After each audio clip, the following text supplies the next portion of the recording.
Hello, welcome to Have Roots Will Travel. My name is Lisa Elvin Staltari, and I am a genealogist and a passionate traveler.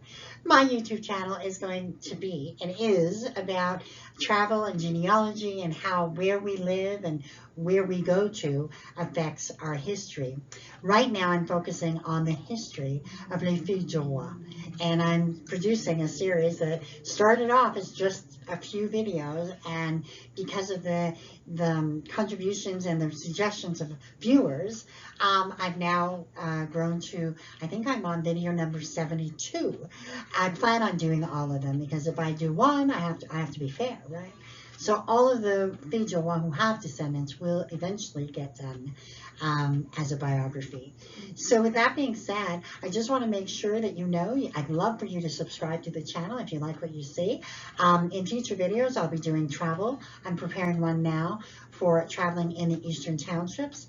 I also want to point out that I have a Have Roots Will Travel website, and on that, I have an index of all of the YouTube channels, YouTube videos that I've produced, all of, with all the different Filles du Roi, so you can have a look at that, because I think that makes it easy for you to see who I've done, and then you can request some more. I'm on Facebook and Twitter, so any which way you want to communicate with me, love it. Lisa at haverootswilltravel.com works. Anything you want to suggest, or comments or criticisms, all of it is welcome. I take it all, and I really, really appreciate the input because I'm constantly growing and want to get better. So thank you so much for watching, and let's get started. If this is your first video, I just want to make sure you know that we have produced a video called Les Filles du Roi, the Program 2.0. It's on the YouTube channel. It's probably way, way down. And it kind of explains the ins and outs of the program. So it gives you a good bird's eye view of what your ancestor would have gone through if she was part of this amazing, amazing group of women. Let's get started and find out who's our Filles du Roi of the week.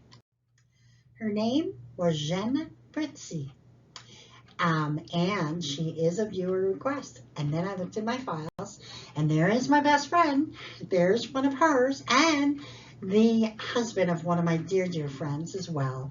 So, it was kind of personal here. So let's get to know Jeanne and where she's from. Jeanne was born in 1656 in the parish of Sainte Marguerite at La Rochelle. The picture on your right is the church that she would have been baptized in. Her parents were Jeanne Petit and Jeanne Gaudreau. Now, let's talk a little bit about La Rochelle. It's a place that we keep returning to, but it's a place that is absolutely critical to understanding the program, the Filles du Roi, and the immigration patterns. La Rochelle was founded during the 10th century and became an important harbor in the 12th century. Until the 15th century, La Rochelle was to be the largest French harbor on the Atlantic coast, dealing mainly in wine, salt, and cheese. And I say this every time I describe La Rochelle. This is the good stuff, right? The name was first recorded in 961 as Rupella, from a Latin diminutive meaning little rock. La Rochelle has one of the richest histories of all the towns of France, from its beginnings as an area where the Knights of Templar had their strongest base. Now, Eleanor of Aquitaine marries Henry Plantagenet in 1152, who would become the King of England as Henry II in 1154, thus putting La Rochelle under British rule, or English rule, until Louis VIII captured it in the 1224 siege of La Rochelle. During the British control of the city in 1185, Henry II had the Vauclair Castle built. Remains of which are still visible in the Place de Verdun. So that's like a 1,000 years, I can't wait to visit this place. From 1568, La Rochelle would become a center for the Huguenots, the Protestants. It was in La Rochelle that the Protestant revolts occurred and created the uprising that would become known as the Siege of La Rochelle. Throughout the 1600s, the Huguenots were expelled from La Rochelle. And then many of them made their way to New France, where they would become, Catholic, because you would have to be Catholic, you would have to convert. They would, in the end, choose that. And then many of them would actually emigrate to New York, and would found places that they could exist And that's, for example, some of you may know a place called La Rochelle, New Rochelle in New York. And guess what? That was founded by Huguenots. So there you have it. You know, in terms of the historical place that Jeanne would have come from, was amazing. Now, why did she come to New France? As so many filles du roi were, she was orphaned at 16. So she embarked on the ship Jeanne Petit that sailed from Le Havre and arrived, even though she was from La Rochelle, she had to make her way to Le Havre and arrived in Quebec City August 3rd, 1672. So I think this is one of the last ships that were coming in during this time. Who did she select? The groom she selects is Francois Seguin de la Deroute, and he was born in 1644 in a region of northern France called Saint-Aubin-en-Bay. You can see that I put up a little picture of the sign that you would encounter as you walk, drive through the village. It's about 1,200 people that live there. And then it's just very quiet little commune. You've got a picture of the church where Francois might have been baptized. So it just gives you a kind of a cool. So he was definitely more of a northern France individual. So why did he come to New France? Let's find out. So he arrived in New France September 12, 1665 as a carnière soldier with the St. Ours Company. And once he had decided to stay in New France, he settled in the St. Ours Seigneury. He also enlisted in Montreal to work at the garrison there with his captain. By 1672, he returned to St. Ours, but by September 1672, he sold his land for land in Boucherville. A month later, he and Jeanne were married. So he was kind of organized, right? I like that. So on October 31st, 1672, in Boucherville, Francois and Jeanne were married. That is their marriage record. Love when I can find that. So they would settle in Boucherville. Boucherville was founded as a seigneurial parish in 1667 by Pierre Boucher, for whom the city was later named. Pierre Boucher came from Normandy, the same as Francois. And of course, he was the governor of Trois-Rivières and all of that. The first Catholic church of the village of Boucherville was built in 1670. So I would think that they were married in the very, very early stages of that church. So that's kind of neat to see. This church, made of wood, was eventually replaced in 1712 by a building made of brick. It was then replaced in 1801 by the current Saint Famille Church. And then ultimately, a lot of families left Boucherville in the 18th century to found the communities of Saint-Julie and Saint-Bruno de Montarville. So if you see Saint-Julie and Saint-Bruno in your tree, and you go, maybe they are part of that Boucherville contingency. So have a look at that. Now let's have a look at the family they created.